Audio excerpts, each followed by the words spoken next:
The answer choices make this clear that we need to think about sentence structure. Do we need a comma? Do we need a comma and a conjunction? How are we combining these sentences, fragments, whatever they are? So let's take a look at that.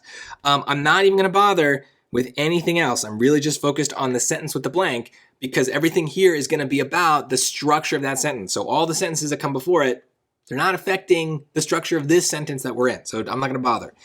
In 1919, Larizolo was elected governor of New Mexico. That's a sentence. In 1919, Larizolo was elected governor of New Mexico. I'm just going to highlight A because it's first, not because I'm picking it.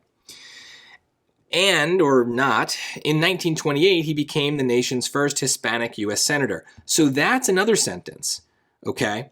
Both of the yellow and the green could stand on their own, right? We don't need to have them in the same sentence. In 1919, Larizolo was elected governor of Mexico, period. In 1928, he became the nation's first Hispanic U.S. senator, period. Now, because each of those could stand alone as its own sentence, there are rules about how we connect them if we want them to be in the same sentence. So a comma by itself is not going to be enough. And an and by itself is not going to be enough. But a comma and an and, that's okay. So basically what's happening here is we have the word and is a conjunction. It's a word that we can use to join two sentences together, but in those situations, that word needs a comma. It's not enough to do it on its own.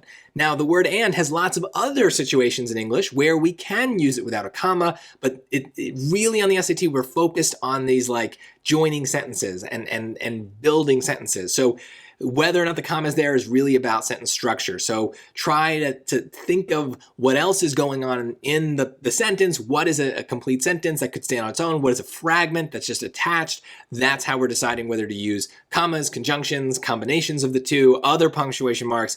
That's the biggest rule on the SAT grammar is sentence structure. So everything should really come down to whether or not you can hear that something is a sentence or not. It's a skill that takes practice, but hopefully my highlighting and talking it through helps you build that skill.